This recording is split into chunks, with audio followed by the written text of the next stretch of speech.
Shards, flints, and pebbles should be thrown at her, yet she is allowed virgin krantz. No more be done.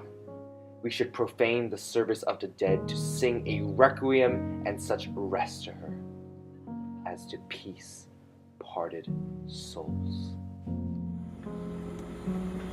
Lay her in the earth, and from her fair and unpolluted flesh may violets spring forth. I tell you, a ministered angel my sister shall be.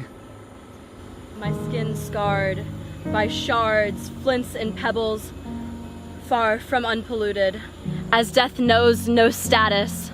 The noble dust of Alexander, foolish Yorick, fate's parallel after the last breath of life, I am no exception. Thus I pay for my sins. Ophelia. Farewell. I had hoped to be Hamlet's wife. I thought flowers would cover my wedding, and not my grave. Oh, treble woe.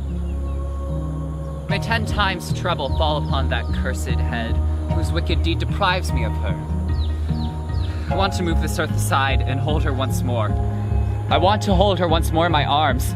They piled dirt on the quick and dead, this flat mountain here. This mountain should go beyond that, higher than the skyish head of blue Olympus.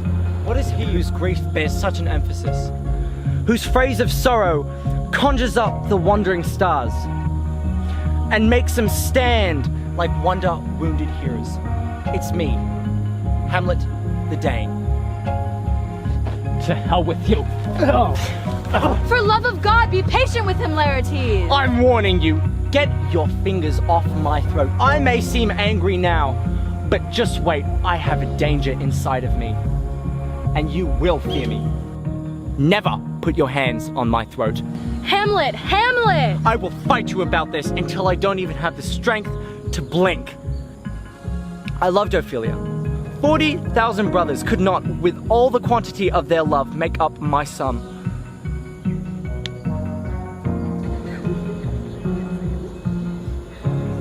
What you said to me of Hamlet, do you remember?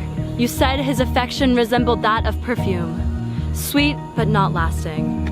Then why does his love still linger after my death? Perhaps you were wrong. A subject to his birth he may be, but perhaps with age, or conceivably amid circumstance, you were right in some way.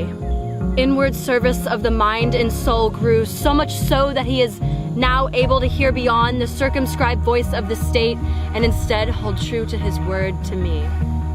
How foolish am I to have fallen mad, to have ended my life all on the word of a premature mind. What will you do? Cry? Fight? Fast? I can do any of it, all of it. You came here to whine, to prove me wrong by fighting me over her grave. If you jump in her grave, I'll jump in right after you. And if you want to talk about mountains, forget about Olympus. I'll make it look like a speck. See? I can go on and on as well as you can. Or perhaps you were right. And his false madness revealed his true train of thought. His foolish games with you show he may never possibly grow in mind and soul, and time at a nunnery would have been more valuable after all. The thought of flowers at my wedding, far-fetched since from his own mouth he spoke of plaguing my reputation so I could never wed. Crying, fighting, fasting, none of it speaks to your love for me. Death does bring clarity, not of his love, but of how foolish he sounds. Both you and him, fighting of who loved me more, acting childish to boast pride. Would Olympus be in grip without your intervention? Too much time wasted, deliberating the weight of a man's love that which I may never understand. But not in death will I continue.